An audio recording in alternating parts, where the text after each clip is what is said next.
स्वागत है आप सबका इस ड्रामा के सेकंड पार्ट में। तो इस एपिसोड की शुरुआत में हम लोग देखते हैं कि कल रात के कांड के बाद यांजी जब जगती है तो वो काफी ऑकवर्ड थी।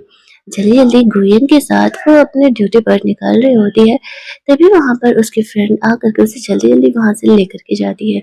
जुआन यहाँ पर गुयन को सिर्फ परेशान करने के लिए उसे इधर उधर के बहुत सारे काम दे रहा था और गुयन यहाँ पर खुद की आइडेंटिटी हाइड करके रखा हुआ था। इसी वजह से उसे मजबूरन यहाँ पर जुआन की बातें माननी भी पड़ती है। इतना ही नहीं, वो तो उसे प्रवोक कर रहा था कि यांजी उसे बिल्कुल प्यार नहीं करती और वो उसे अपना सब्स्टिट्यूट समझती है।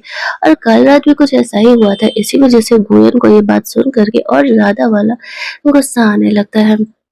यहाँ पर हम लोग देखते हैं कि जुआन गोयन को बहुत सारे वाटर बोतल इस तरीके से ऊपर पहुंचाने के लिए बोल रहा था। तभी यहाँ पर रियानजी आती है और वो जुआन को सबक सिखाते हुए कहती है, मुझे भी पता है कि हमारी कंपनी का क्या रूल है। अब तुमने यहाँ पर गोयन को ये पानी के बोतल पहुंचाने के लिए बोले हैं, इसलिए मैं तुम्हें पनिशमेंट देती हूँ कि तुम यहाँ पर ये सारी पानी के बोतल पहुंचाओगे और अगर गोयन को दोबारा कभी परेशान किया तो तुम्हारे लिए सही नहीं होगा। ऐसा कहते हुए वो गोयल को वहां से लेकर के जाती है। जुआन चुपचाप यांची का कहा हुआ बात मानने लगता है। गोयन से बस सॉरी कहती है। जुआन उसे इस तरीके से परेशान कर रहा था तो वो उससे अपना पर्सनली खुन्नस निकाल रहा है। गोयन कहता है, मुझे उससे फर्क नहीं पड़ता है, बस मैं चाहता हूँ कि तुम मुझे उसका कोई सब्स्टिट्यूट ना समझो। अब इस बात का मतलब वो समझ नहीं पाती है। बाद में वो जुआन से मिलने के लिए जाते हुए उसे कहती है कि तुम मुझे बताओ कि 6 साल पहले मुझे किसने सेव किया था, क्योंकि मैं ये कन्फर्म हूँ कि वो तो तुम नहीं हो। लेकिन जुआन उसे ये बात नहीं बताता है। बगल टेबल पर बैठ करके गोयन यहाँ पर उनकी बातें सुन रहा होता है। वो समझ जाता है कि यांजी एक्चुअल में उस फैट गाय को ढूंढ रही है और वो 6 सालों से यहाँ पर जुआन को वो फैट गाय समझ रही थी। इसी वजह से वो उसके साथ यहाँ पर रिलेशनशिप में थी। और अब यांजी के जाने के बाद गोयन उससे बात करने के लिए जाता है और वो उसे कहता है, तुम्हें पता है 6 साल पहले मैंने एक लड़की का जान बचाया था। उस समय में बहुत मोटा हुआ करता था। अब जुआन समझ जाता है कि गोयन वही लड़का है जिसे कि एक्चुअल में इतने सालों से यांजी ढूंढ रही है। गोयन यहाँ पर उसे वार्न करता है कि 6 साल तुमने मेरा प्यार मुझसे छीन लिया। जो लव जो केयर मुझे मिलना चाहिए था यांजी से, वो तुमने ले लिया। और अगर आज के बाद तुमने कभी भी मेरी आइडेंटिटी लेने की कोशिश की यांजी के सामने तो तुम्हारे लिए बेहतर नहीं होगा। वो खींच करके एक पंच लगाता है जुआन को और फिर वहां से चले जाता है। उसे पता चलता है कि यांजी हॉस्पिटल में उसकी मॉम की तबीयत खराब हो गई थी तो वो देखने के लिए जाता है। वो बहुत ही ज्यादा परेशान थी। उसकी मॉम के अंदर ट्रीटमेंट चल रही होती है। गोविंद उसे काम डाउन करते हुए कहता है कि सब कुछ ठीक हो जाएगा। यहाँ पर जो यांजी के स्टेप फादर थे वो उसे कुछ पैसे कंपनसेशन में भेजवाते हैं, लेकिन वो लेने से मना कर देती है और कहती है, मुझे उस बदमाश इंसान के कोई पैसे नहीं चाहिए।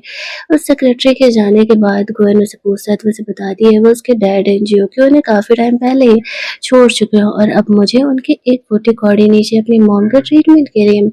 यहाँ पर उन्हें बहुत ही गुस्सा आ रहा था क्योंकि उसे यांजी के उसके मॉम के दिए हुए शेयर चाहिए थे। इसी वजह से वो ऐसा कर रहे थे। फिर वो अपनी बेटी जी को कहते हैं, यांशी जिस कंपनी में काम कर रही है तुम्हें भी उस कंपनी में काम करने के लिए जाना होगा, क्योंकि मैंने सुना है उस कंपनी का ऑनर का बेटा अपनी आइडेंटिटी यहाँ पर हाइड करके काम करने के लिए आया और मैं चाहता हूँ कि तुम उससे पटा करके शादी कर लो। एक बार तुम्हारी उससे शादी हो गई ना तो फिर हमारी कंपनी के जो भी प्रॉब्लम्स हैं वो सॉल्व हो जाएंगे। नेक्स्ट डे जी भी यांजी की कंपनी में जॉब ज्वाइन कर चुकी थी। अब यहाँ पर यांजी आज तक कभी अपनी सौतेली सिस्टर से नहीं मिली थी क्योंकि बचपन में ही दोनों अलग हो गए थे, इसीलिए वो उसे पहचान नहीं पाती है। वो उसे बिल्कुल नॉर्मली ट्रीट कर रही थी और काम वाम भी दे रही होती है। यहाँ पर जी काफी सबके सामने रिच बिहेव कर रही थी और बहुत सारे लड़के यहाँ पर जी के साथ फ्लर्ट करने का कोशिश कर रहे थे, लेकिन गोयन को अलग देख करके जो कि उसमें इंटरेस्टेड नहीं था, जी को लगने लगता है कि एक्चुअल में शायद यही ऑनर का सन हो सकता है और वैसे भी इसका टेम्परामेंट काफी अलग है। अगर यहाँ पर वो उसे सच में पटा लेती है तो फिर तो उसका काम ही हो जाएगा। ऐसा करने के लिए वो उसे सीड्यूस करने के बहुत सारे हथकंडे अपनाती है, लेकिन सारे लड़के तो फ्लर्ट हो जाते हैं। लेकिन गोयन हमारा दिमाग से सोचता था, इसी वजह से उसे कोई फर्क ही नहीं पड़ता है। जब यांजी यहाँ पर वॉशरूम जाती है तो जी उसे जानबूझ करके परेशान करने के लिए आती है। यांजी को समझ में नहीं आता है कि आखिरकार वो उसे परेशान क्यों करना चाह रही है। उसकी तो उसे कोई दुश्मनी भी नहीं है और इस तरीके से वो जी को जानबूझ करके भिगो देती है।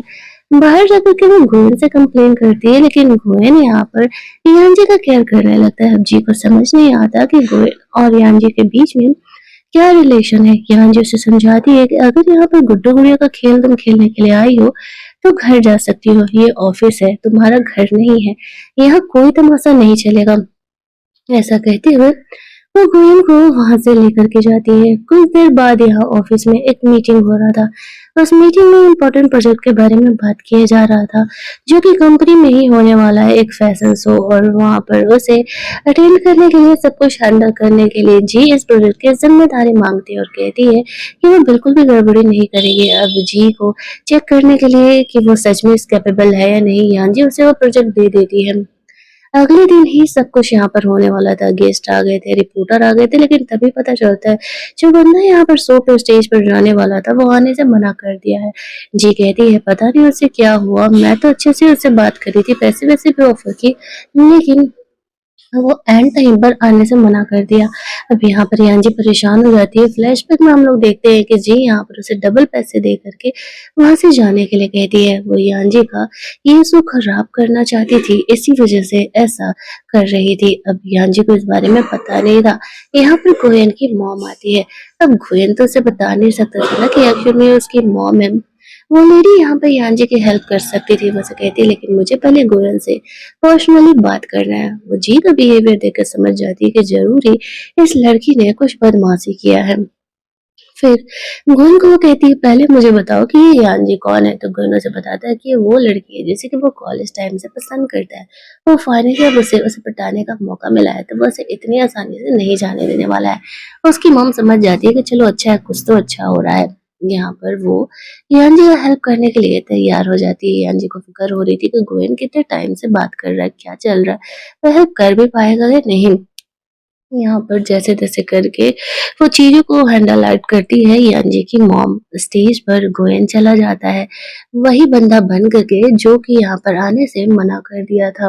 अब यहाँ पर वो वहाँ जाकर के क्या बोलेगा, तो वो अपनी लव स्टोरी यांजी से रिलेटेड सबको समझाने लगता है। यांजी जब ये सुनती है तो वो शॉक्ड हो जाती है। एक्चुअल में उसे नहीं पता था कि गोयन वो बंदा है जिसे कि वो ढूंढ रही है। यहाँ पर उसे ये भी पता चलता है कि एक्चुअल में जी कोई और नहीं, उसकी सौतेली सिस्टर है। वो समझ जाती है आज के शो में जो ये प्रॉब्लम हुआ है ना, वो जानबूझ करके उसी ने किया है ताकि वो उसे परेशान कर सके। उसकी सिस्टर जी उसे वार्न करती है, धीरे धीरे देखना, मैं तुमसे हर वो एक चीज छीन लूंगी जो कि तुम्हें मिला है और मुझे नहीं। वो समझ जाती है कि आगे शो में और भी वो कोई प्रॉब्लम क्रिएट कर सकती है। फिलहाल तो वो यहाँ पर अपने सिस्टर जी को थपियाते हुए कहती है कि दोबारा ऑफिस के कामों में टांग मत अड़ाना, और फिर वो उसे जॉब से निकाल देती है। इसके बाद वो स्टेज पर जाती है जहाँ पर कि वो गोयन की बातों को ध्यान से सुन रही थी। वो अभी नहीं समझ पाती है कि गोयन ही वो बंदा है। वो तो बस समझ रही थी कि वो इस सिचुएशन को हैंडल आउट करने के लिए ये सारी बातें बोली जा रहा है। उनके इस शो में बहुत ज्यादा ही हाइप बढ़ जाती है। गोयन तो हैंडसम था ही, सब उसे देख करके काफी ज्यादा वाले खुश होने लगते हैं। यांजी यहाँ पर गोयन का सपोर्ट करने के लिए स्टेज पर चली जाती है। अब सबको ये लगने लगता है कि यांजी ही वो गर्ल है जिसे कि गोयन पसंद करता है और वो इस चीज को ना भी नहीं कहता। सो सक्सेसफुल होता हुआ देख करके जी को बहुत ही गुस्सा आता है और ऊपर से तो उसे जॉब से भी निकाल दिया गया था। इतना ही नहीं, यहाँ पर गोयन चेंजिंग रूम में था तो यांजी उससे बात करने के लिए जाती है। एक्चुअली वो उसे थैंक्स बोलना चाहती थी। आज का शो उसने काफी अच्छे तरीके से संभाला है, लेकिन डोर बाहर से गलती से लॉक हो जाता है। गोयन यहाँ पर यांजी को कहता है कि एक्चुअल में वो यहाँ पर सच में उसे परसू करना चाहता है, लेकिन यांजी अभी अभी जोआन से ब्रेकअप की थी और वो इस फीलिंग में वापस नहीं आना चाहती थी। उसका फ्रेंड गोयन को कुछ इस तरीके से ढूंढते हुए आता है और इस चक्कर में दोनों के बीच यहाँ पर किस हो जाता है। यांजी गोयन को शांत रहने के लिए कहती है। वो कहती है कि वो उसे परसू कर सकते हैं या नहीं, इस बारे में वो उसे सोच करके बाद में बताएगी। घर जाने पर जी को उसके डैड के थ्रू बहुत सारा डांट मिलता है, सो अलग, क्योंकि उसे वहां जॉब से निकाल दिया गया ना, और अब वो दोबारा उस कंपनी में नहीं जा सकती है। उसे गोयन के पटाने का तो सपना सपना ही रह गया। वो दोनों कुछ और प्लान कर रहे होते हैं। यांजी को सबक सिखाने का। उन्हें कैसे न कैसे करके यांजी को रास्ते से हटाना ही था, तभी तो उसकी मॉम के सिर से मिल सकते थे। अगले दिन लिफ्ट में भी सब यही गॉसिप कर रहे थे कि गोयन सच में यहाँ पर यांजी को परसू कर रहा है। चीजें आउट ऑफ कंट्रोल हो रही थी। यांजी को इस चीज को रियलिटी में तो लाना ही पड़ेगा। वीडियो हाइप को देखते हुए वो गोयन को अपने ऑफिस में बुलाती है और कहती है कि ठीक है, वो चाहता था ना कि वो उसे परसू करे, तो वो उसे अलाउ कर रही है। वो उसे सच में परसू कर सकता है।